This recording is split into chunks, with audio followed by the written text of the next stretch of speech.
Hello and welcome. This is Jody Olette, your home business transformation authority. If this is the first time you are watching one of my videos, I need to share with you that I have been working in the home business industry for going on 10 years now and have been a marketing systems trainer, a leadership trainer, and have built a tremendously successful business. Now, what I really want to talk to you about today is leadership, and more specifically, we're going to be getting into leadership versus management. And I also want you to know that my sole purpose, my objective here is really just sharing information with you that will equip you to become successful in your own business, to transform your home business to really be able to earn the level of income that you desire. And so let's go ahead and get started. You may be asking, what qualifies me specifically to talk on the subject of leadership versus management? Well, first of all, my background is business management, and I will tell you that my background is in the hospitality industry, and I found myself earning a promotion to general manager at the very young, inexperienced age of 21. And in earning that promotion, I'm here to tell you that I certainly did not earn that promotion because I had excellent leadership skills. In fact, I had no leadership skills at that time whatsoever. I was clueless about it, and quite frankly, nobody ever told me that I should study leadership or that I should try to become a better leader. It was a thought that was very, very far from my mind, okay? And so I have management experience, and I know what it's like to run a business without leadership skills.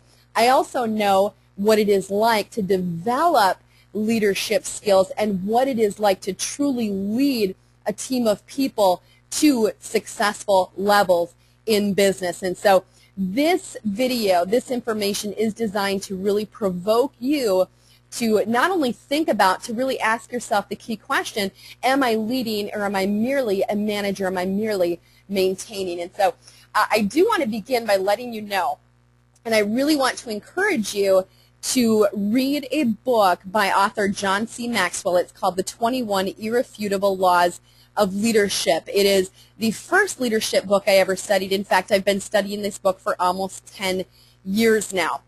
This was just a tremendous, tremendous help for me when I began my journey in really developing solid leadership skills. Now, first of all, let's talk about leadership myths, and then I want to tie this together with some business experience, or what I would consider to be kind of typical corporate America type of management leadership myths, if you will. And the first is the position myth. And there's this misunderstanding out there that because a person has a name on their badge, they have a title, they have a specific rank in a company, it automatically makes them a leader. And I'm here to tell you that it is not the position that makes a person a leader, it is a leader that makes the position.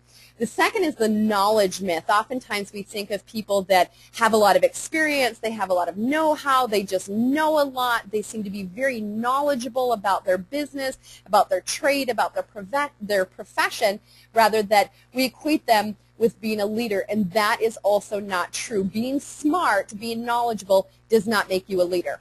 The third thing is the entrepreneur myth. I remember in my company hearing a statement once that, I was on a leadership call. In fact, it was a leadership training call, and I heard somebody say, just by you being here, by you stepping out and doing something different and starting your own business and taking a risk, that makes you a leader. And I am really here to tell you that I completely disagree with that statement. Just because you're an entrepreneur does not mean that you are a leader. It may mean that you have some leadership tendencies, maybe you think a little bit differently than other people, but it does not make you a leader. And the fourth is the pioneer myth. Oftentimes we see people that have, come up with an idea first, thought about a strategy, a marketing plan, a system, a product, a company, somebody that went out there and did something first. We automatically think they're leading the way. They are a leader, and that, again, is really a false statement, because you may have a fantastic idea, But if you do not learn how to lead people, your idea, your concept can never reach its full and true potential. All of this, in essence, is management. Let me share something with you because, I had just written this article on leadership versus management, and as I was putting everything together, this article popped up on MSN's homepage, and it talked about leadership, and it gave this example of this particular person that worked in a company. He was a IT kind of guru. This guy was excellent in his practice. He was very highly skilled. He knew what he was doing. He had an exceptional work ethic. And so he was promoted into a management position, and it wasn't very long before the company realized that his team was not succeeding. They were not increasing. They were not really living up to their potential, and what they discovered was that he may have been very well equipped in terms of the skills, but he was not equipped in leadership, and so they had to take him back. They had to give him some leadership and really some people training in order to lead his department to where they needed it to go. And I had that same experience. Like I said, I was not promoted because of leadership skills. I was promoted because of work ethic, because of my teachability, my trainability, my eagerness to succeed. Okay? And so management basically means that you know how to maintain operations and systems. You can keep an organization running, okay? But that does not mean that you can lead, because leading really requires the active participation of employees or team members. And so let's talk about what leadership is. According to John C. Maxwell, leadership is influence, nothing more, nothing less. Now, it is the ability to move people in a particular direction. This is very key, not because they have to, but because they want to. See, in a management business structure, a lot of times people are listening to their superiors. They're listening to their managers, not because they're excited, they're eager, they want to participate, but because their income is dependent upon it. If they want to be able to collect that paycheck at the end of the week, they need to follow company policies and procedures, and they need to listen to their boss. That is it, plain and simple. What I really like to think about in terms of leadership is not only the willing participation of people, but it is really when people are following you out of trust and respect and eagerness and excitement. Even if they don't know where you're going, they just want to know where you're going. They want to be a part of whatever it is that you are doing. And so let's talk about developing leadership, because here's the key.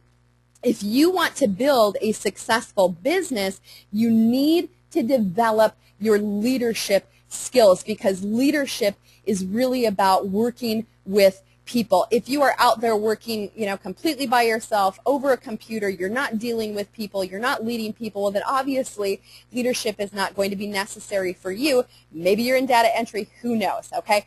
But if you work with people, especially in the home business industry, if you're building a team, leadership is essential. And so I want to talk about 3 areas that you can work on immediately to begin to improve your leadership skills. Number 1 is building character.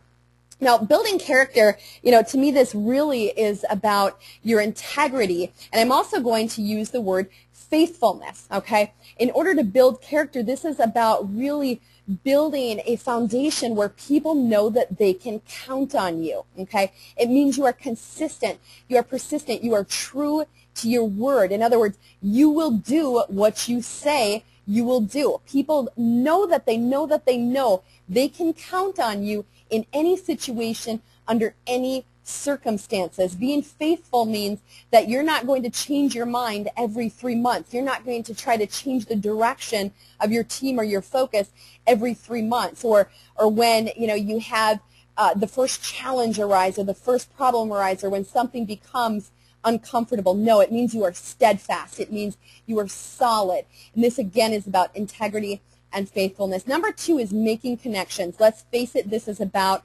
relationship building, okay? We need to be able to connect with people. And in connecting with people, here's the thing.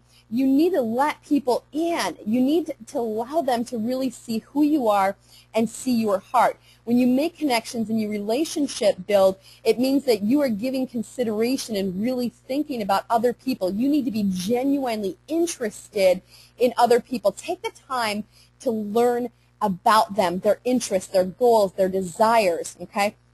And then also, in turn, make sure that they're able to see who you are, because when it comes right down to it, would you rather follow a person who's all about the agenda, the goals, and the bottom line, or would you follow a person who you feel you have a friendship connection with, somebody that you feel actually cares about you? You know, I've heard it said, and I'm not sure who to give credit to over this quote. I believe it's in one of John C. Maxwell's books. It may be John himself, but you know, there's a quote that says, people don't care how much you know until they know how much you care. And so to lead people, you need to lead with your heart, okay? And that is about making connections. Number 3, it's about building credibility. Here's the thing. Credibility has to do with, you know, your experience, your knowledge, and your ability, because at the end of the day, if you cannot deliver, if you cannot produce, if you cannot lead by example, you will not have people following you for very long. See, sometimes when we get started in business, we can get on a roll just out of sheer excitement. You know, we've got this incredible vision of where we can go and what we can accomplish, and a lot of times people will follow you because of that energy and because of that excitement. But if you don't produce, if you can't show them how to build their business and do it by real life example, if at the end of the day you are not bringing in business, if you are not putting numbers on the board, people are not going to stick with you. And so credibility is really about what you bring to the table, experience, knowledge, know-how. Now, here's the thing. In order to build that credibility, we don't all start out with an amazing level of experience. We need to grow, right? And so we need to make a commitment to growing ourselves, to advancing our skills, to getting better at what we do, improving ourselves on a daily basis. Now, here is the thing. As you begin to apply and really work in these 3 areas, understand that nothing happens overnight. You cannot expect an immediate transformation. You cannot expect immediate results. But with time, okay, with time you can really develop yourself as a strong leader if you are focused consistently. Now, here's what I want to do. I want to invite you over to my blog. It's becomingchangeagents.com, because this is about changing. It's about growing. It's about transforming yourself and transforming your business. This is a great resource for training, for business tips, leadership training, success tips, marketing systems, business tools, everything that you need to get yourself on track. And I want to really invite you over today, because if you want to be successful, you need to not wait. You know, don't be a procrastinator. Don't wait until tomorrow to make changes. Begin today to change, to make that transformation, to make sure that you are applying yourself daily, that you are learning something new absolutely every day that you can turn around, directly apply to your business, put into practice, and lead by example. Thanks again. I hope this video training was helpful to you. Your feedback is always welcome. I look forward to really hearing about your success, and I just really wish you the absolute best to your leadership development and really growing in to the strong, high-quality leader that you are destined to be.